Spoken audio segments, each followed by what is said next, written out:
crash again! That counts?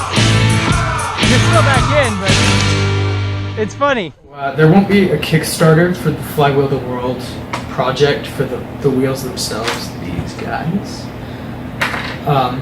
Instead, Adrian has partnered with Alex from Make Test Battle, and so now it's Make Test Battle backed project. I think they're going to do pre-orders rather than like a Kickstarter. This means that the whole project is going to move forward a lot faster in a couple of weeks instead of the many months that it takes for a Kickstarter to go. And so in the video I talk about when the Kickstarter is going to happen and all of that, and it's not accurate anymore. Things have changed.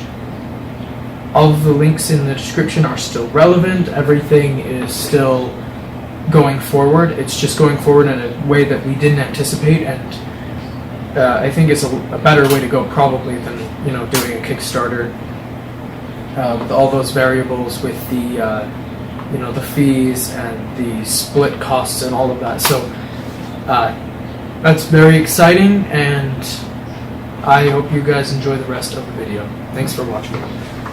What's up, guys? Before I get into this too far, I wanted to say thank you to a few people.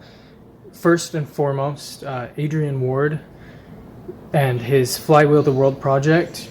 When he shared that sleeper recon and then showed the cage, I knew that I had to have it so that I could make this. And he has been extremely generous and has been working with me on this. And I mean, that's such a huge thing to share this with me. So this whole project wouldn't have happened without his design. He knew more about flywheel than me. That is not where my area of expertise is. So I couldn't have done it without him. Next, I wanted to thank the 8 people who have purchased them from me so far. I would like to keep selling them, but I am so booked.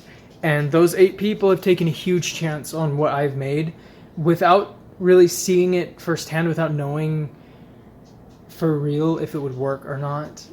That is huge to me. You guys are amazing. And I wanted to say thank you to Jangular for sharing my Etsy shop on his Nerf news a month or 2 back.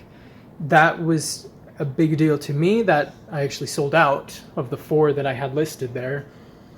I mean, that's just amazing. And the whole community and a lot of people, everyone who's talked to me about this, it's been amazing to see the support. And it's just been amazing.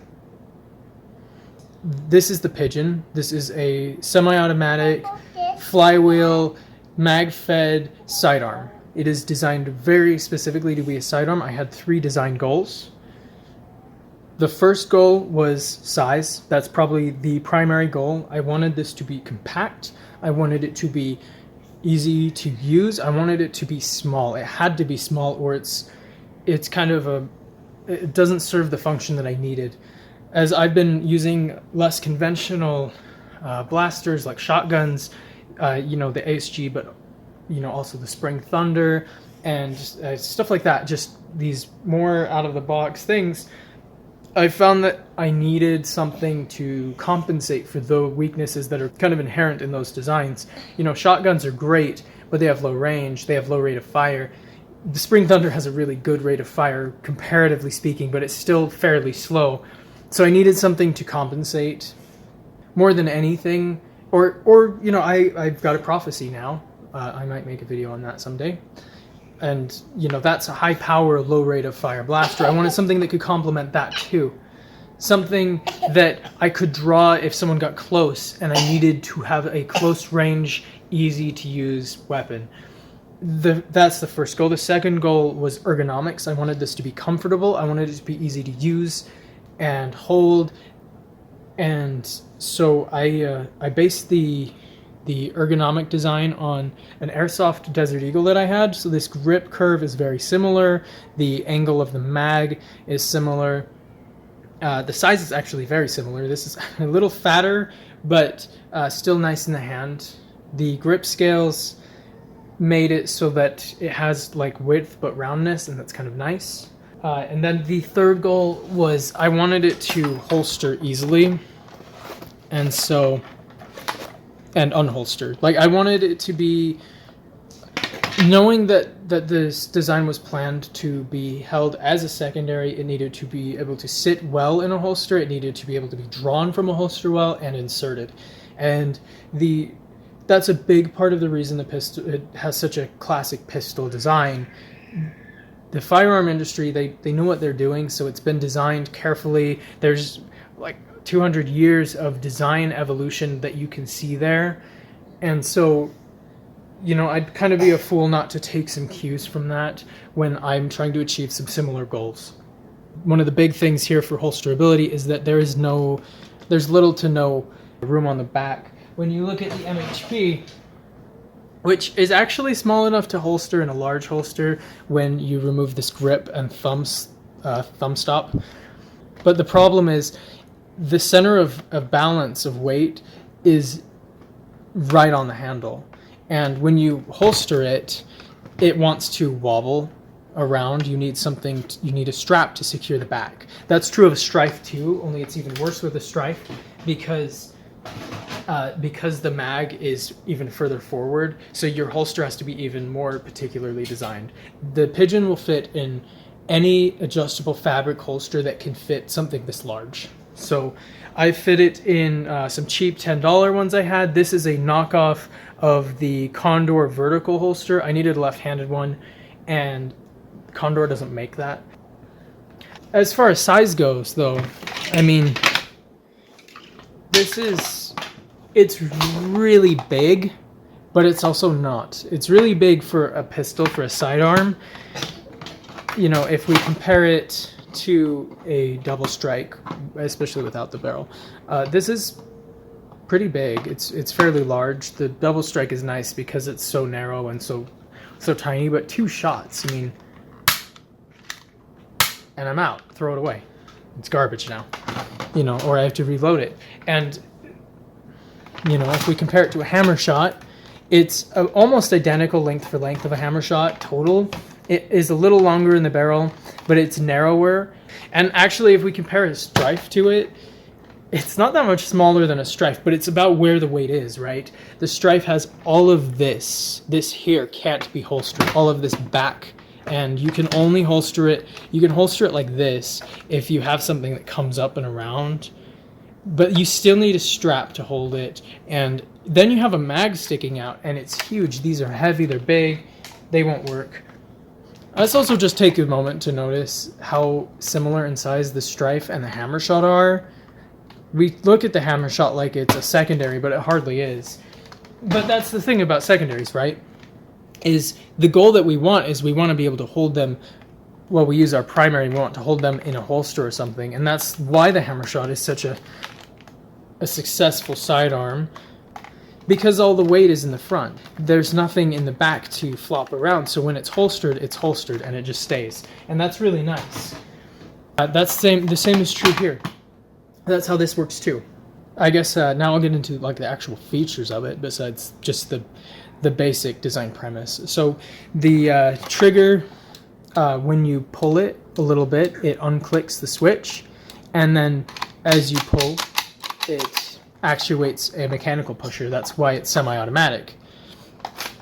It has a working slide that is the jam door. It has a slide lock, and I'm going to actually pull up another one to show that, because that's my personal copy, and the slide lock is slightly damaged or something. So you pull this back and kick it up with your thumb.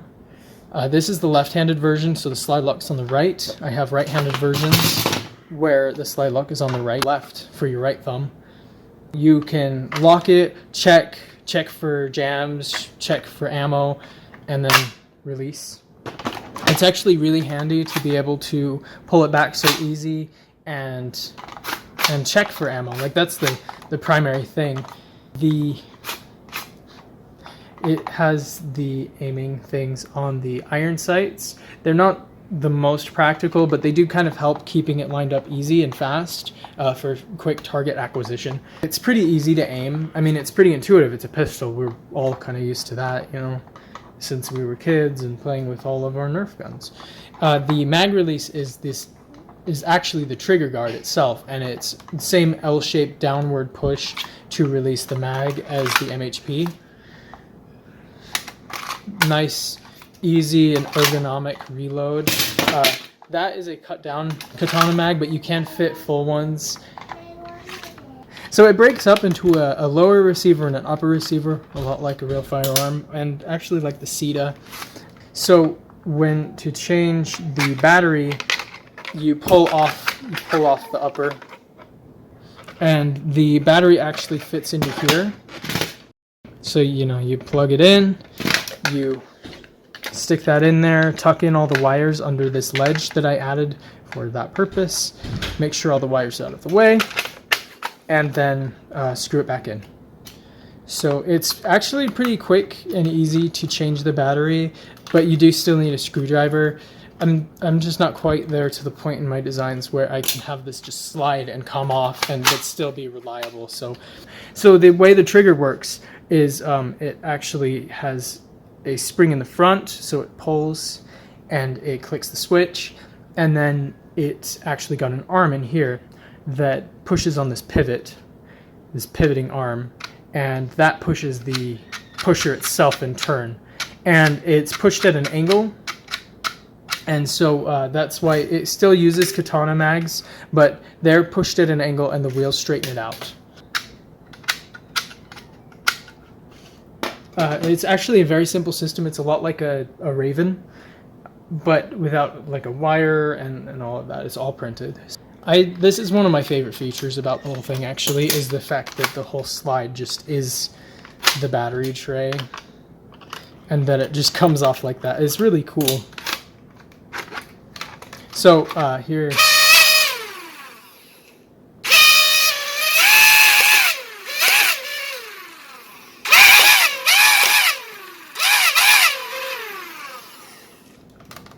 It does require a very strong spring for the trigger to work properly, and you could actually hear mine not quite clicking all the way closed because the spring might have worn out or something might have gotten adjusted as I've been taking it apart and tweaking it and tuning it.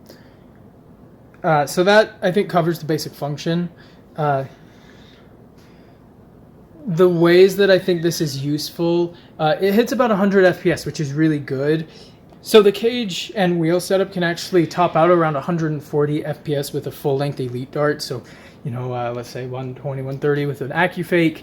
We do have a velocity drop because of using half darts, but in my experience, half darts actually go further at any given velocity and more accurately. So I don't really see a problem with that. There's probably also some minor loss of FPS because of the straightening. The wheels are losing velocity because they have extra contact as the darts go in at an angle and push through. But again, I think it's minor, and it's also a matter of what this is designed to do. It is not, just like the MHP was never meant to be a secondary, this was never meant to be a primary. You could, if it was allowed for HVZ, I bet it would be a good HVZ blaster, very compact, very small, easy to reload. You can hold a ton of ammo with katana mags, and it's semi-automatic. It's also low velocity, so it's safe for something like HVZ, but it wasn't designed to be a primary. It wasn't designed to hit hard. I don't really care if it does. What I care about is that it works reliably, that it's got a high-ish rate of fire, and that I can holster it so that it's stable and secure while I'm running something else like my Spring Thunder or anything else for that matter. My loadout has changed substantially because of this. Pretty much like I said to someone, it's like a Russian doll of loadouts. We have the Pigeon, and then we have the belt, and then we have the rig or whatever. So I can always drop my primary down to this, and that's something I never really thought I'd do, because I haven't even run secondaries for a long time because they're kind of pointless if they're not useful. Like, I mean, when I'm running this, it's 2 shots and then it's like garbage. But even then, you get your 1 shot. Okay, I shot. Oh, I missed. No matter how good you are at this, it always moves off target. This doesn't, this is, depending on the trigger's pulling technique and skill, this will never leave your target.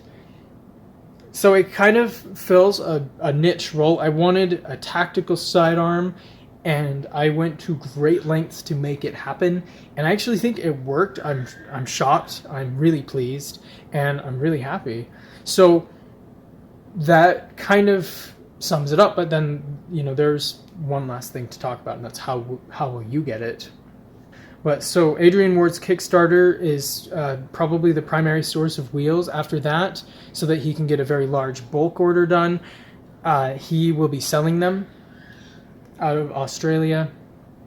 They should be affordable and, you know, easy to drop in. You know, you can do more than just a Pigeon. You know, you can do the deploy, you can do the recon, you can do a long strike. So maybe you'll want to get a couple sets.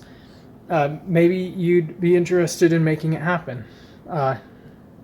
So I will be releasing the files when that is available. There's not too much point in being able to print it when you can't use it without the wheels. And they do need to be machined. It's just kind of the unfortunate reality of that they're spinning at 65,000 RPMs to get that kind of velocity in such a small package. It takes quality materials to make that so. The other thing is I will be making and selling them on my Etsy, which is MHP Arms. I have sold out. I won't be doing very many custom orders anymore. What I will be doing is producing them and then assembling them and then shipping them out when people purchase them. So that means that the lead time will be both less and higher, because you won't be able to back order it. But then if when you get on and you see it, if you buy it, you will get it within like a week or two instead of like a couple of months. This first batch has taken me a couple of months to get going. I've had problems sourcing wheels. I've had sourcing the springs. Just finding everything that I need to make it work has been difficult. So that is probably the way that I'll do it. That also is something that I will be selling things periodically, so go find my store and favorite it, and it'll send you an email when new things are up if you're interested. It won't be cheap. The Pigeon is going to be like 185 plus shipping, which is pretty high, but then it's a lot to print, it's a lot to assemble. I'm doing all of the work for you, and the files will be available, so you don't have to spend that much money. And I don't want you to feel like you have to. I don't want to put this behind a paywall. I want it to be accessible. It's big. It's about 11 inches long, so you'll probably need like a CR10 or 12-inch print bed to print it easily. My friend did manage to print one on a Prusa. I have no idea how. Single pieces, whole thing. But so I don't know. I don't feel like these things should be exclusive. I want them to be easy to get and make. But I also can't cut down my price too much, because the work that goes into both designing and building these and printing them and testing them and the wasted prints and the quality control, it's a lot. It's a lot of work. I don't want to be like Captain Slug and just every waking hour is making caliburns, and so I'm only going to make what I can and sell those. So if you want one from me, you'll just have to keep an eye out for it. I will also probably be making MHPs, possibly some rifles and things too. I don't know. It kind of depends on how much time I can get, because I only have the one printer, and what I love doing is not making the same thing over and over. I like making new things. I want to keep prototyping and making new designs. And so, I've been working on, I've made the MHR, which is an ACR rifle, like Winter's Breath, but all printed.